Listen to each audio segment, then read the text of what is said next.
Et si je vous disais qu'en cette saison 2024-25, il y avait une star dont tout le monde se fout. Un joueur qui joue à un niveau top 30 NBA, niveau All-Star et qui n'est quasiment jamais dans ces fameuses discussions. Mais alors qui est ce joueur mystère et pourquoi pouvons-nous dire que c'est une vraie star ou en tout cas qu'il joue à un niveau de star? Alors à vos théories, de qui s'agit-il? Si vous ne le savez pas, plongez avec moi à la découverte de son profil à travers un petit scouting à l'aveugle. Alors avant de commencer, comme d'habitude, vous nous avez beaucoup aidé sur les 2 dernières vidéos, donc on se permet de vous le redemander. On a plus besoin que jamais de votre soutien, donc n'hésitez pas à la liker et à commenter pour le référencement, c'est très important et ça nous aide énormément. Merci à tous ceux qui le feront, c'est gratuit, c'est votre petit pourboire, ça ne coûte rien et ça nous aide beaucoup, tout le monde est gagnant et bonne vidéo. Alors pour commencer, parlons de quelques critères statistiques. Et oui, les fameux Excel. Et faisons un petit triage sur Cleaning the Glass des joueurs qui ont au minimum 24% d'usage, au minimum 1,20 points par tir et qui ont également au minimum un assist par usage d'au moins 0,9. En gros, faisons un triage des joueurs qui ont beaucoup de responsabilités, qui sont efficaces mais qui ont aussi des profils de créateurs pour leurs coéquipiers. Et on retrouve une liste assez restreinte avec Jalen Brunson, Stephen Curry, Darius Garland, LeBron James, Nikola Jokic, Damian Lillard et donc notre joueur mystère. On a donc un joueur qui, comme je l'ai dit, crée beaucoup pour lui, qui est efficace et qui crée pour les autres. Et encore mieux, si on regarde l'efficacité zone par zone du terrain et qu'on applique un minimum de volume sur chaque tir, il n'y a que 2 joueurs qui répondent aux critères suivants.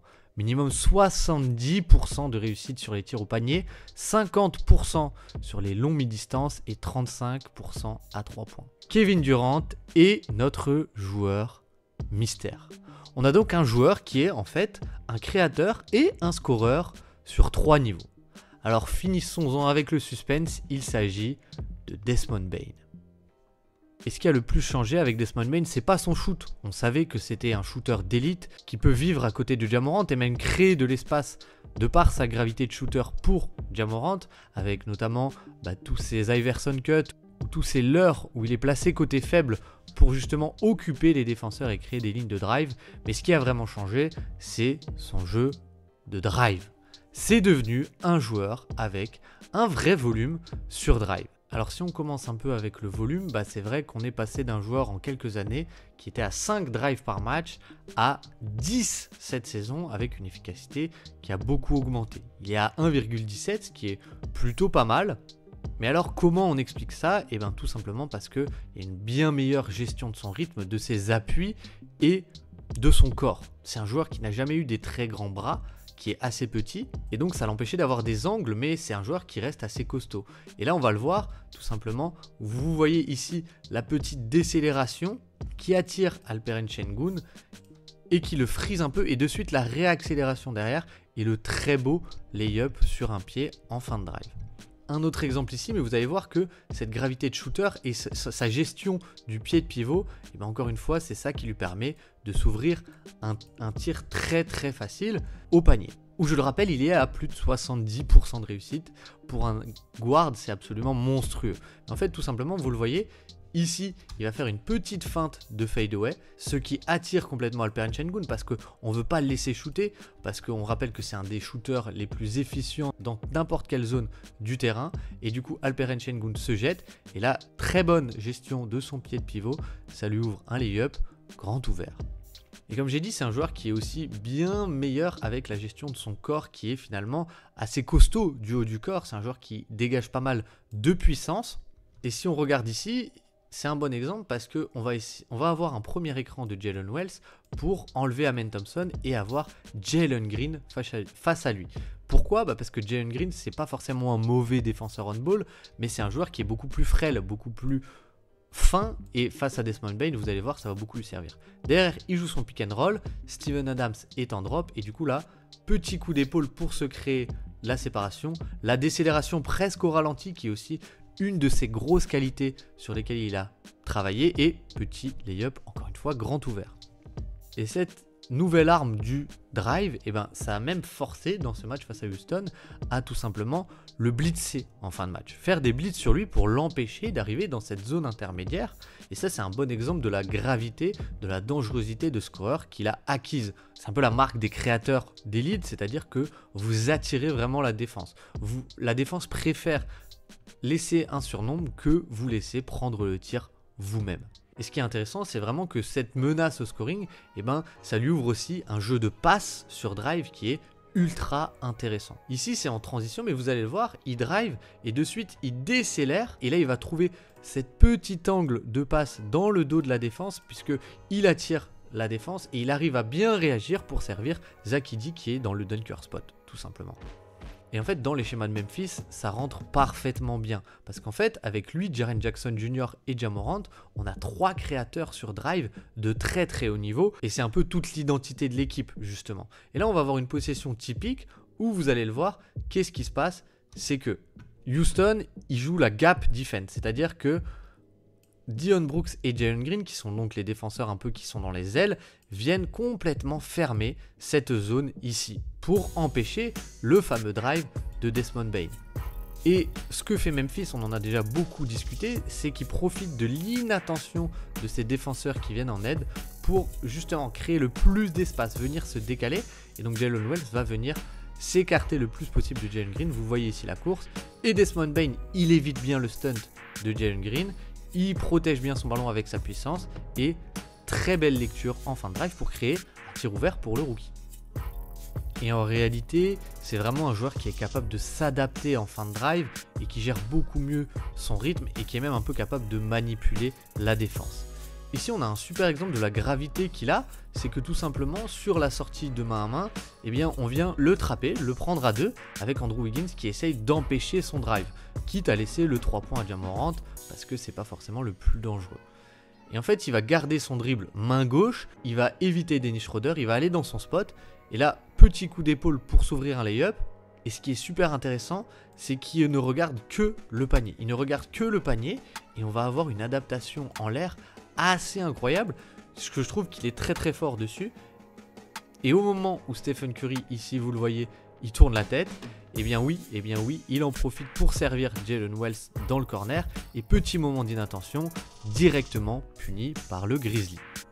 Et c'est peut-être devenu un passeur sous-estimé en drive and kick parce qu'il arrive à accéder au panier et qu'il est capable de beaucoup mieux gérer son rythme, de créer vraiment des brèches et qui est aussi capable de passer des 2 mains. Et ça, c'est quelque chose au moment de sa draft ou en tout cas sur ses premières saisons qu'on voyait pas du tout. Alors il est toujours plus à l'aise avec sa main droite, évidemment, mais on regarde ici, il va avoir un drive lancé, il attaque bien l'espace, il décélère beaucoup et là passe de drive and kick assez incroyable, main gauche pour Jaren Jackson Jr. qui est le joueur laissé seul. Et là on voit bien l'impact que ça a d'être un bon driver parce qu'il attire quasiment tous les regards. Là il y a 4 défenseurs qui sont sur lui et là très belle lecture encore une fois et passe vraiment très précise et assez rapide pour Jaren Jackson Jr. qui est laissé libre et un tir ouvert créé grâce à Desmond Bane.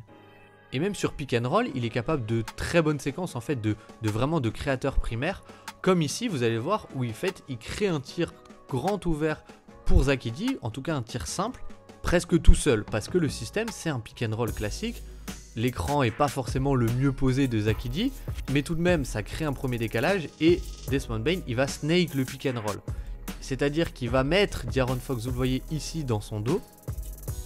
Ici, il y a un Gortat screen de Zach Edey qui lui ouvre une ligne de drive ici, vous le voyez, puisqu'il met l'écran sur Domantas Sabonis pour libérer cette zone à Desmond Bane. Desmond Bane, il attaque, là il se retrouve proche du panier, De'Aaron Fox est obligé de sauter, et en l'air, il se rend compte soit il pourrait tirer, mais que Zach Edey a fait un steal, qu'il a pris la position ici, et il va faire cette passe complètement en déséquilibre, un peu à la Donovan Mitchell qui aime bien faire des passes comme ça, un peu à la Spider-Man. Et ça ouvre complètement en fait Zach Edey qui là il a 15 cm de plus que Domantas Sabonis. C'est un panier facile. C'est très intelligent de la part de Desmond Bane qui se rend compte que le tir le plus rentable à ce moment-là c'est Zach Edey et le post-up. Et assez simplement, on a aussi de la gravité de shooter sur les sorties d'écran où forcément ça crée des décalages et ici il libère bien à Brandon Clarke vu que lui il se fait blitzer. Et vraiment, on a de super séquences de créateurs primaires. Ici, on a une très belle passe vraiment dans le dos de Wembanyama et un angle qui est assez compliqué à trouver. En fait, il va avoir deux écrans, sauf que le premier écran crée tellement de décalage avec Devin Vassell que Jaren Jackson Jr. il fonce au panier pour en fait mettre Victor Wembanyama dans un dilemme où il se retrouve vraiment en 1 contre 2 avec une menace de roll et une menace de shoot potentiellement ici. Et c'est là où Wembanyama il est assez incroyable, c'est que normalement il gère assez bien les deux. Regardez la place qu'il prend et Desmond Bane il va réussir à trouver cet angle de passe derrière Victor Wembanyama et créer un dunk facile pour Jaren Jackson Jr. tout simplement.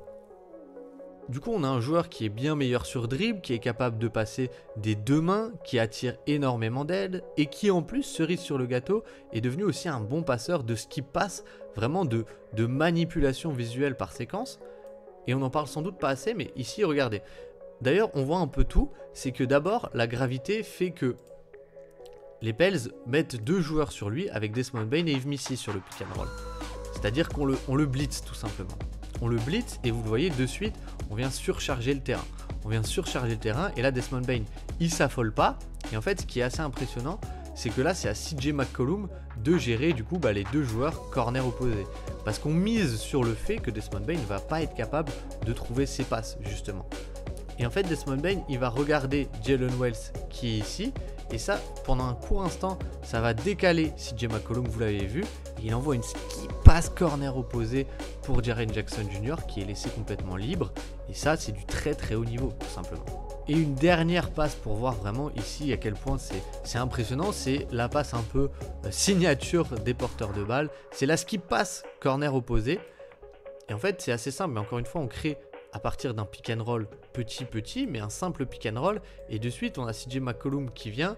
Et vous voyez Dejounte Murray qui venait de l'autre côté pour empêcher un potentiel drive sur la gauche. Et vous le voyez, au moment où il vient, et ben, Scottie Pippen, il s'écarte le plus possible de Dejounte Murray. Sans doute que Dejounte Murray est un peu trop agressif. Et de suite, et ben, Desmond Bane, il a tout vu et il envoie une passe pendant que son dribble est toujours en vie. De l'autre côté, corner opposé, et c'est un tir grand ouvert créé par sa gravité. Parce qu'encore une fois, on veut l'empêcher de driver le plus possible. Donc voici pour le nouveau Desmond Bane, un joueur qui est sans doute un peu sous-estimé, tant il est devenu complet, tout simplement. Alors il sera sans doute pas All-Star, mais je pense que honnêtement il joue à un niveau de top 40 assez facilement, tant il est complet. Et c'est vrai que ce que j'aime bien, je le répète, mais c'est à quel point il fit dans les schémas offensifs de Memphis. En tout cas, j'espère que cette vidéo vous aura plu, qu'elle vous aura convaincu que Desmond Bane joue à un très haut niveau. Si c'est le cas, n'hésitez pas à nous le dire et à nous dire qui est-ce que vous voulez voir, évidemment. On regarde tous les commentaires et on essaye de s'en inspirer. Merci à tous du soutien. Passez une bonne fin de journée, à très très vite sur le Dreamcast Show. Ciao ciao.